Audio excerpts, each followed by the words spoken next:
श्री शिवाय नमस्तुभ्यम। दोस्तों, भोपाल की 5 दिवसीय कथा महामृत्युंजय शिव महापुराण कथा कल विराम ले ली है।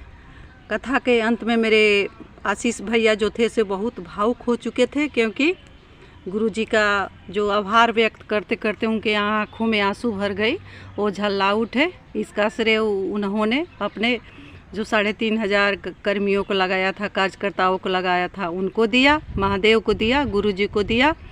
और मेरे गुरुजी हैं सो बहुत सारे उपाय बताए हैं कि बेलपत्री को किस तरह से तोड़ना है और किस तरह से महादेव को चढ़ाना है। क्योंकि दोस्तों, देखा जाता है कि जब भी सावन का महीना आता है तो बड़े बड़े डाढ़ जो हम लोग है बेलपत्री का तोड़ लेते हैं और मोहल्ला में बांटते चलते हैं कि ये बेलपत्री है, लीजिए और चढ़ाइए। तो उस तरह से दोस्तों नहीं करना है। बेलपत्री को चढ़ाने का भी और तोड़ने का भी बहुत सारा नियम है। उसको जो बड़े बड़े डाढ़ हैं उसको नहीं तोड़ना है। थोड़ा थोड़ा आइए मैं प्रैक्टिकल करके बताती हूँ कि किस तरह से बेलपत्री को तोड़ना है। इस तरह से देखिए दोस्तों, ये बेलपत्री है मेरा। इसका जो 3 पत्ते वाली बेलपत्री है उसी को हम लोग तोड़ेंगे। और ये बेलपत्री को तोड़ेंगे। पहले महादेव से हम लोग मांगते हैं कि ये महादेव, मैं आपका बेलपत्री तोड़ने जाती हूँ, इसका आज्ञा मुझे दीजिए। इस तरह से करके एक एक जो पत्ता है उसको हम लोग तोड़ेंगे। इसका बड़े बड़े डाली को हम लोग नहीं तोड़ेंगे इस तरह। और दिन भी बताए कि किस दिन तोड़ना है और किस दिन नहीं तोड़ना है। तो जैसे हम लोग मासिक शिवरात्रि है उस दिन भी बेलपत्र को तोड़ लेते हैं, तो दोस्तों उस दिन बेलपत्र को नहीं तोड़ेंगे। संक्रांति के अवसर पर भी बेलपत्र को न तोड़ेंगे। सोमवार को, अमावस्या, पूर्णिमा, इन दिनों में बेलपत्री को हम लोग नहीं तोड़ेंगे। और बेलपत्री को जो है सो नुकसान नहीं पहुंचाएंगे। जब भी बेलपत्री तोड़ेंगे तो बड़े आराम से दोनों हाथ को ऊपर करेंगे दोस्तों। इस तरह से जो भी हाथ के ऊपर बेलपत्री हो, जिसका छाया हम लोग को आती हो बेलपत्री का, उसी बेलपत्री में से महादेव को तोड़ेंगे और समर्पित करेंगे।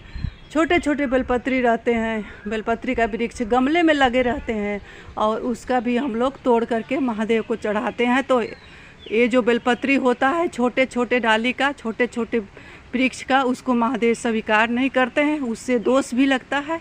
तो इस तरह से बेलपत्री के बारे में भी बहुत सारे उपाय बताएं। और मासिक शिवरात्रि यानी 16 जून को आने वाली है, उसका भी उपाय बताएं। एक शमी का जो पौधा है उसमें क्या करना है मासिक शिवरात्रि का दिन। देखिए दोस्तों, ये शमी का पौधा है, इसमें क्या करेंगे कि एक दीप जलाएंगे, दीप तैयार करेंगे।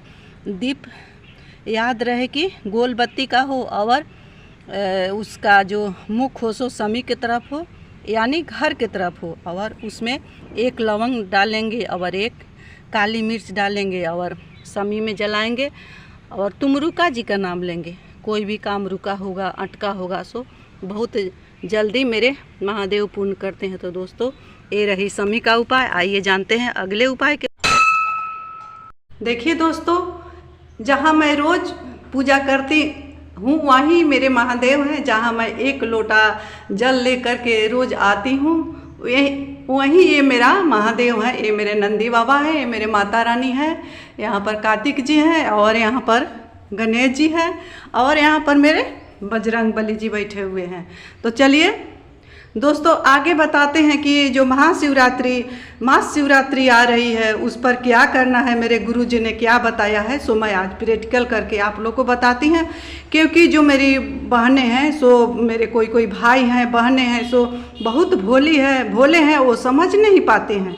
तो आइए मैं यहाँ पर प्रैक्टिकल करके बताती हूँ कि कैसे कल महाशिवरात्रि पर महादेव को एक अक्षत का और एक बेलपत्री का जो मेरे गुरुजी ने उपाय बताया है, सो मैं यहाँ पर आप लोग को बताने जा रही हूँ दोस्तों।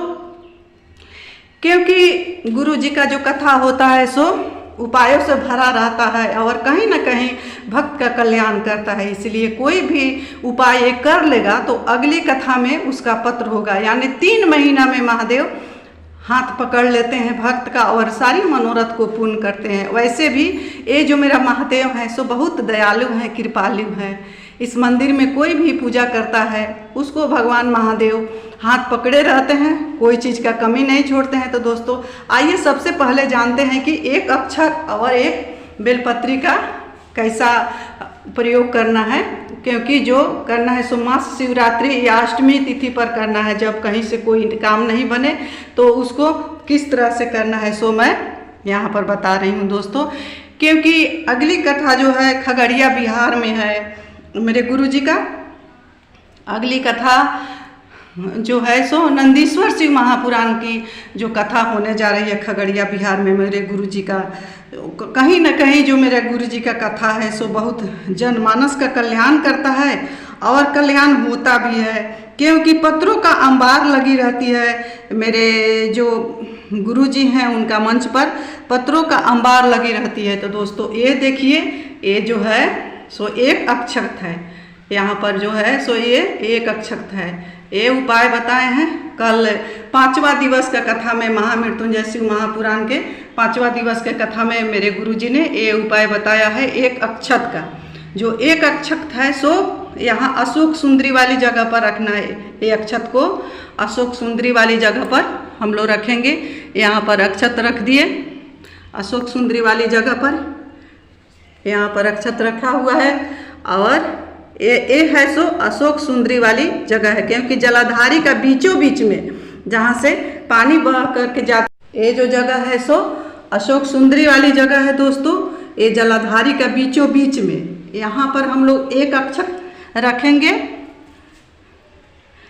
यहाँ पर हम लोग एक अक्षत का वाला उपाय करेंगे, जो कि एक अक्षत है ये यहाँ पर हम लोग रखेंगे जलाधारी का बीचों बीच में। यहाँ जो मैया अशोक सुंदरी जी का स्थान है, जो महादेव की सबसे छोटी बेटी का ये जगह है। तो दोस्तों यहाँ पर हम लोग रखेंगे एक अक्षत को और एक बेलपत्री, जो एक बेलपत्री है सो महादेव के ऊपर रखना है इस बेलपत्री को। और थोड़ा सा जल यहाँ पर गिराएंगे, पहले अशोक सुंदरी वाली जगह पर थोड़ा सा हम लोग जल से अभिषेक करेंगे। और एक जो बेलपत्र है उसको महादेव के ऊपर रखेंगे। और डंडी होगा जलाधारी के तरफ, जो डंडी का मुख होगा सो जलाधारी के तरफ होगा, और जो इसका जो अपोजिट भाग होगा वो अपने तरफ होगा। इस तरह से महादेव को अर्पित करना है। फिर यहाँ पर महादेव के एक लोटा जो जल बचा हुआ जल है अशोक सुंदरी के चढ़ाने के बाद जो भी जल बचा हुआ है सो यहाँ हम लोग महादेव को इस तरह बचे हुए जल को हम लोग समर्पित करेंगे महादेव को। ये उपाय बहुत ज़बरदस्त उपाय है दोस्तों। कहीं से कोई काम नहीं बन रहा है तो आप लोग इस उपाय को ज़रूर करेंगे, क्योंकि जो भी भक्त ये उपाय करेगा उसको खाली नहीं महादेव छोड़ेगा, उसको 3 महीना में तो हाथ पकड़ ही लेगा। तो दोस्तों इस उपाय को आप लोग ज़रूर करेंगे। और दूसरे उपाय की तरफ हम लोग चलते हैं। दूसरी उपाय ये है कि जब कहीं ज़्यादा परेशानी बढ़ जाए तो उसको क्या करना है, क्योंकि ये अक्षत वाला जो उपाय है उसको करते करते आप लोग को मंत्र भी बोलते रहना है। श्री शिवाय नमस्तुभ्यम कहिए, नमः शिवाय कहिए, चाहे ओम नमः शिवाय कहिए, या जो 33 अक्षर का मंत्र है जो मार्कंडेय जी द्वारा सिद्ध किया हुआ मंत्र है उसको भी आप लोग बोल सकते हैं। ओम त्र्यंबकम यजामहे सुगंधिम पुष्टिवर्धनम उर्वारुकमिव बंधनान् मृत्युर्मोक्षीयमामितात्। इस तरह से इस मंत्र को हम लोग जपेंगे और जपते हुए महादेव को ये दोनों उपाय को करेंगे, जो अक्षत वाला उपाय है और एक बेलपत्री वाला उपाय है। दोस्तों ये उपाय मासिक शिवरात्रि को कर सकते हैं, या त्रयोदशी तिथि जब भी आती है तो कर सकते हैं, अष्टमी को भी कर सकते हैं। और दूसरी उपाय चलिए बताते हैं कि दूसरी उपाय कौन सी है जो कि करना है। तो दूसरी उपाय है कि हम लोग सबसे पहला एक बेलपत्र लेंगे, जो कि अपने गणेश जी के स्थान पर रखेंगे। ये बेलपत्र है, इसको पहले जल समर्पित नहीं करना है, ये बेलपत्र को पहले समर्पित करना है, जो कि डंडी का मुंह अपने तरफ होना चाहिए। इस तरह से बेलपत्र को समर्पित करेंगे, फिर यहाँ थोड़ा सा जल से अभिषेक करेंगे।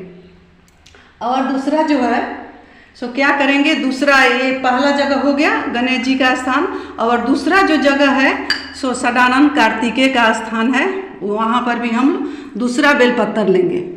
ये बेलपत्री लिए यहाँ सदानंद कार्तिकेय का स्थान है, क्योंकि राइट साइड में यहाँ गणेश जी हैं और लेफ्ट साइड में मेरे सदानंद कार्तिकेय हैं। दूसरा स्थान एक कार्तिकेय जी का है। फिर एक बेलपत्री रखें।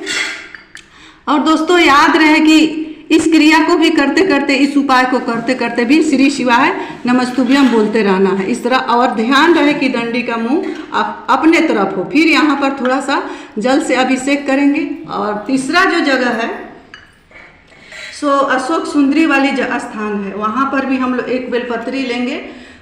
और जो शंकर जी की सबसे छोटी बेटी है उनके स्थान पर भी हम लोग एक बेलपत्री लेंगे, यहाँ पर रखेंगे बेलपत्री को। देखिए दोस्तों, यही है अशोक सुंदरी का स्थान जो जलाधारी के बीचों बीच है। ये जो जगह है सो अशोक सुंदरी का है। यहाँ पर भी हम लोग थोड़ा सा जल से अभिषेक करेंगे। और जो चौथा स्थान है सो मैया भवानी का स्थान जो है सो हस्त कमल, महादेव का जो एक गोलाधारी है जो गोल बना हुआ है सो माता भवानी गौरी पार्वती का हस्त कमल है। चौथा बेलपत्री को हम लोग यहीं पर अर्पण करेंगे। तो उस बेलपत्री को हम लोग इस तरह से अर्पण करेंगे, एक बेलपत्री लेंगे। और याद रहे कि अपना जो मुख है सो जलाधारी की तरफ होना चाहिए। जो पार्वती जी को हम लोग जो बेलपत्र को इस उपाय को करेंगे 5 बेलपत्री वाली, तो अपना मुख जो होना चाहिए से उत्तर दिशा में होना चाहिए। यानी जल जिधर से जाती है जलाधारी बह करके उसको हम लोग अपने मुंह के तरफ रखेंगे और दक्षिण की तरफ खड़ा होंगे बाबा का। और ये उपाय करेंगे, माँ भवानी माँ गौरी पार्वती को एक बेलपत्री समर्पित करेंगे। ये जो कटी भाग है सो माँ भवानी का है। तो यहाँ पर हम लोग बेलपत्री को समर्पित किए और कोई भी मंत्र बोलेंगे, श्री शिवाय नमस्तुभ्यम, नमः शिवाय या ओम नमः शिवाय, जो 33 अक्षर का मंत्र है। ओम त्र्यंबकम यजामहे सुगंधिम पुष्टि वर्धनम उर्वारुकमिव बंधनान मृत्युर्मुक्षयमामृतम्। और फिर माँ गौरी पार्वती के पास ये जो जल है थोड़ा सा यहाँ पर फिर हम लोग जल को अभिषेक करेंगे। और 5वां जल अपने बाबा पर समर्पित करेंगे। पहले एक क्या करेंगे, यहाँ पर भी एक हम लोग बेलपत्री लेंगे।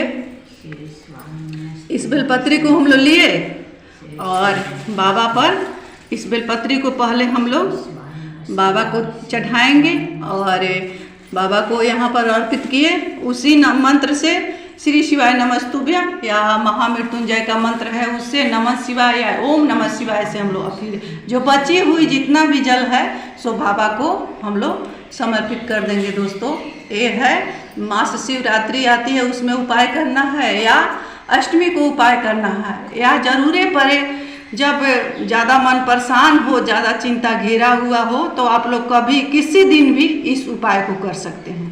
और चलिए तीसरे उपाय के ओर चलते हैं कि तीसरी उपाय को क्या करना है, जो कि पंचजल है। पंचजल वाली उपाय है, उसको आइए जानते हैं कि क्या करना है। पंचजल वाली उपाय को किस तरह से करना है। 5 बेलपत्री हम लोग लेंगे दोस्तों, जो कि 5 बेलपत्री लेंगे। देखिए ये 5 बेलपत्री है। इस 5 बेलपत्री को हम लोग कहाँ चढ़ाएंगे, जो अशोक सुंदरी वाली स्थान है वहाँ पर इस 5 बेलपत्री को हम लोग चढ़ा दिए। यहाँ पर जो अशोक सुंदरी वाली जगह है वहाँ पर 5 बेलपत्री को चढ़ा दी और थोड़ा सा जल यहाँ पर जो अशोक सुंदरी वाली का जगह है वहाँ पर बेलपत्री के बाद थोड़ा 5 बार यहाँ पर हम लोग जल अभिषेक करेंगे। इस तरह से थोड़ा जल हम लोग 5 बार यहाँ गिराएंगे। जहाँ की 5 बेलपत्री रखा हुआ है वहाँ पर हम लोग 5 बार जल गिराएंगे। अब चलते हैं बाबा पर। फिर उसी तरह से हम लोग 5 बेलपत्री लेंगे दोस्तों। यहाँ पर भी हम लोग 5 बेलपत्री लेंगे, जो कि डंडी का मुख रहना चाहिए अपने तरफ और जो आगे वाली भाग है, ये वाली भाग है, इसका मुंह रहना चाहिए जलाधारी की तरफ। यहाँ बाबा पर फिर हम लोग 5 बेलपत्र को यहाँ पर रख दिए। फिर भी थोड़ा सा जल लेंगे हम लोग। जो भी जल बचा हुआ लोटे में उस जल को हम लोग लेंगे। ये जो जल लोटा है, बचा हुआ जल जो है अशोक सुंदरी वाली जगह के बाद जो भी जल बचा हुआ है उसको 5 बार हम लोग इस पर श्री शिवाय नमस्तुभ्यम बोलते बोलते श्री शिवाय नमस्तुभ्यम, श्री शिवाय नमस्तुभ्यम, श्री शिवाय नमस्तुभ्यम, श्री शिवाय नमस्तुभ्यम, इस तरह बोलते बोलते हम लोग 5 बार जल को बाबा पर चढ़ाएंगे। दोस्तों, इन उपाय में से जो भी उपाय है उसमें से कोई भी आप लोग एक भी उपाय कर लेते हैं तो देखेंगे कि कैसे महादेव 3 महीने में हाथ पकड़ते हैं और अगला चिट्ठी आप लोग का भी होगा। दोस्तों, यही सारी उपाय है। इन्हीं उपायों के साथ 5वां दिवस का जो कथा था सो कल विराम की और दूसरी कथा जो है खगड़िया बिहार में होने वाली है। जो मेरे गुरुजी हैं उनका 19 जून से 26 जून तक ये कथा होने वाली है दोस्तों। तो इस उपाय को आप लोग करेंगे, कुछ और लाभ उठाएंगे। और श्री शिवाय नमस्तुभ्यम। इसी के साथ मैं अपने वाणी को महादेव के चरणों में विराम दे रही हूँ। मिलती हूँ अगले वीडियो में, तब तक के लिए इतना ही। हर हर महादेव।